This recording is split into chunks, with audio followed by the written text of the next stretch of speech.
Good morning everyone, and welcome to this third video in my series about the Welsh 3000. On my channel you'll find two more videos about this topic. One is my own attempt together with a friend, and the other one is 5 do's and 5 don'ts for the Welsh 3000.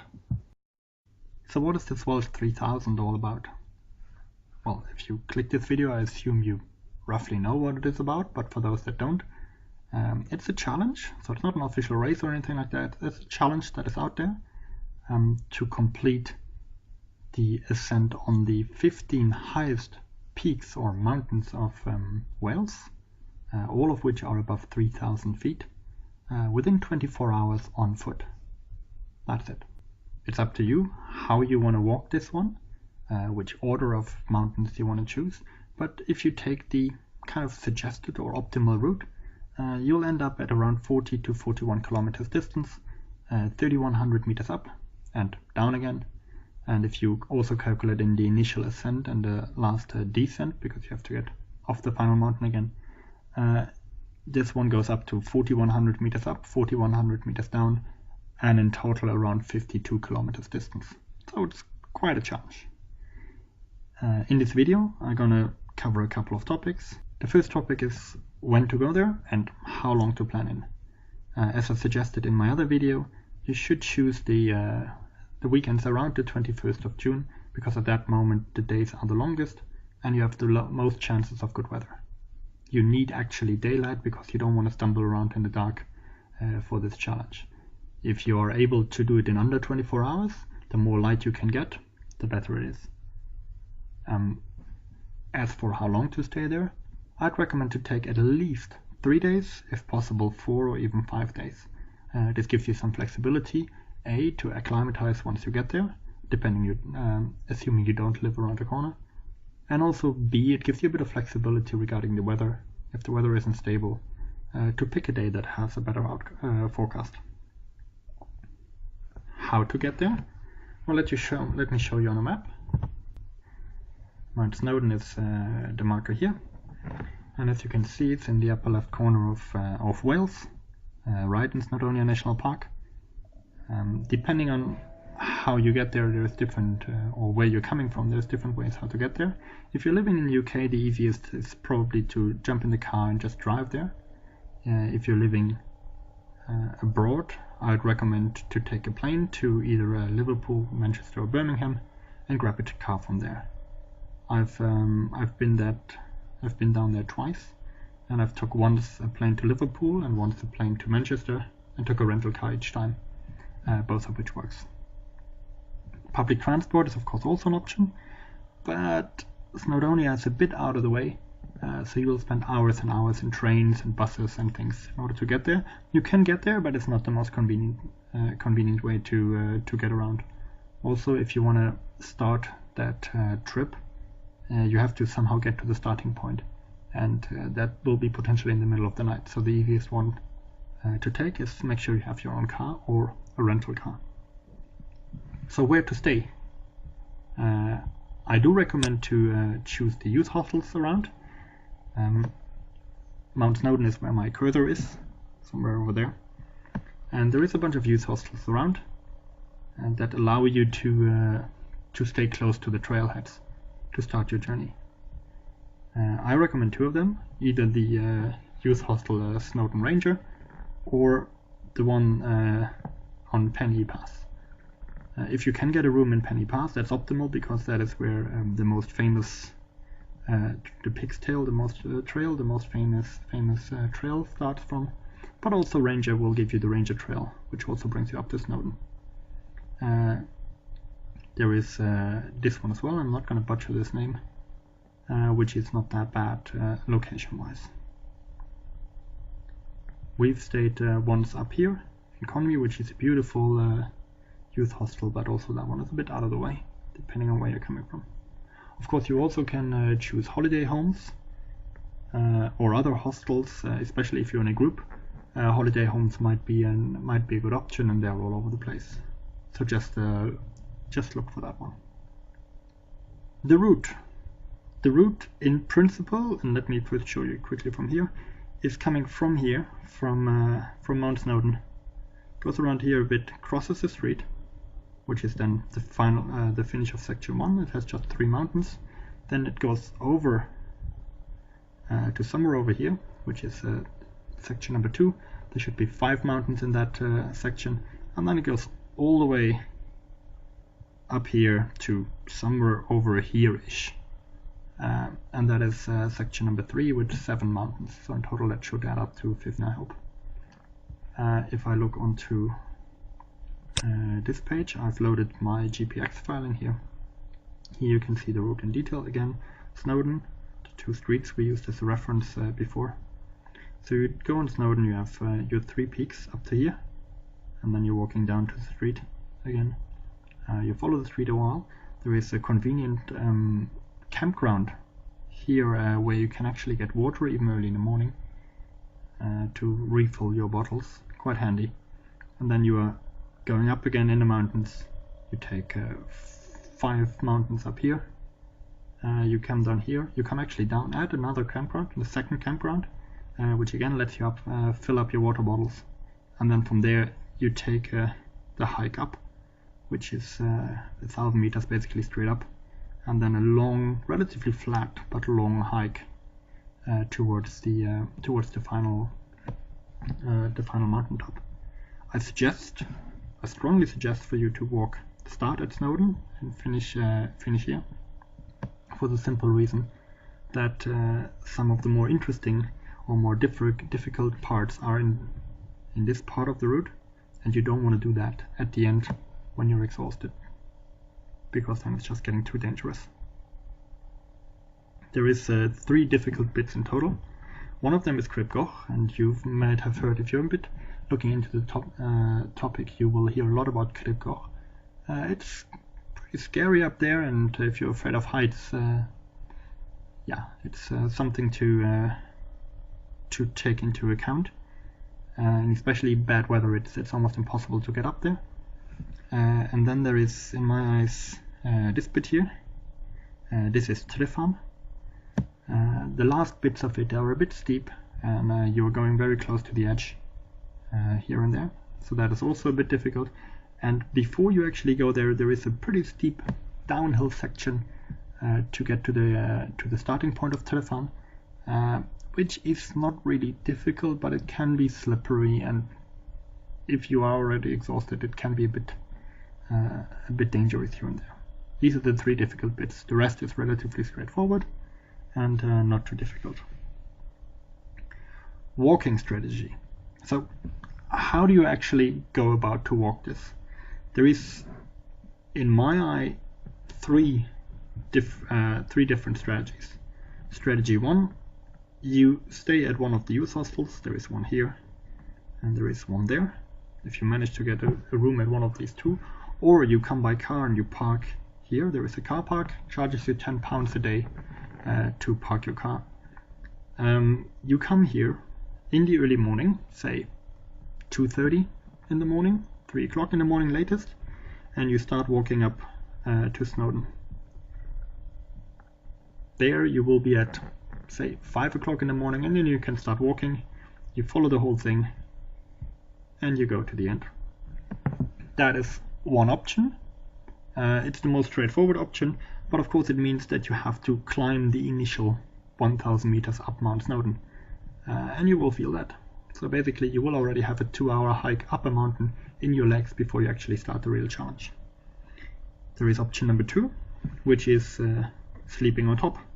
So there is different ways to get up the mountain on the day before. You can do that can take all the time you want in order to be well rested, and then you sleep on top. There is not really a shelter up there. There is the top end of a train station where you can hide behind a wall. You will not have a roof above your head, but you can lean against the wall to get some protection from the wind, and you can sleep up there.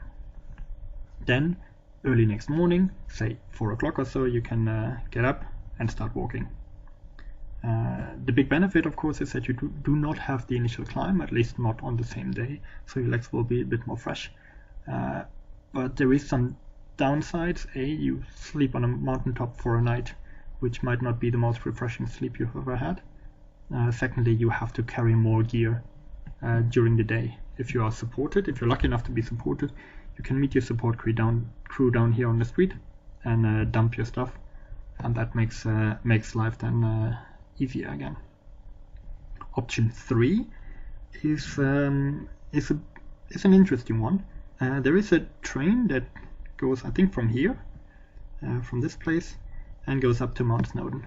This one does not start early in the morning, so it doesn't offer itself to say, okay, let me try take this one up and then start the whole day from there. I think the first train goes up at like 10 or 10:30, and at that moment you're far too late unless you're really, really fit. But what you can do is you can take the train up and, let's say, start at 2 o'clock, for example, your tour. You take the first section, you take the second section, and then you have your stuff already, your tent set up at the camping at this place. Also, we've seen there is a youth hostel also there, so you might even sleep at that youth hostel. Then, early the next morning, say 6 o'clock, you start again walking and you do the last part. Then you have until, if you started at 2, you have until 2 o'clock in order to finish the whole thing. Benefit is you do not have to climb up the first mountain because you get there automatically by train. You also have more time in the end to make it down again, so you're not in a hurry to get your final descent against the clock, which is also good. And you had some sleep in between and some proper food, which means you have to also carry less during the day.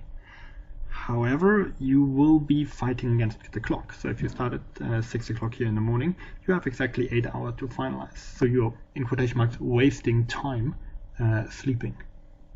Depending on how fit you are, that might be a luxury that you can afford, or it isn't. So you have to really be able to guess really well how good you are and how fit you're going to be. So these are the 3 options. Walk everything in one go, start early from the bottom of Snowden, sleep on top of Snowden, and then walk early, or do the split with sleeping after section 2. Provisions. What should you carry? As I said in the other video, make sure you are as light as possible. You have to carry everything for, let's assume, 52 kilometers. And 4,100 meters up and 4,100 meters down, which is a long, long way to go.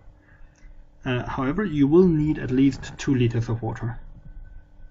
You will be able to refill the bottles, both here at the campground and there at the campground, end of section 1, end of section 2. But 2 liters you should have. It's potentially that in the first section you don't need that much because it's still cool in the morning. But for sure for section 2 and 3 you need 2 liters of water each. You need to get food with you, probably around 1 kilo. I took running gels with me. Take some sweets, some chocolate, take some real food, also something to chew on, and something you like and that cheers you up. You will not be able to buy food anywhere, so the campground in the first place will be after the first section is closed when you're coming through.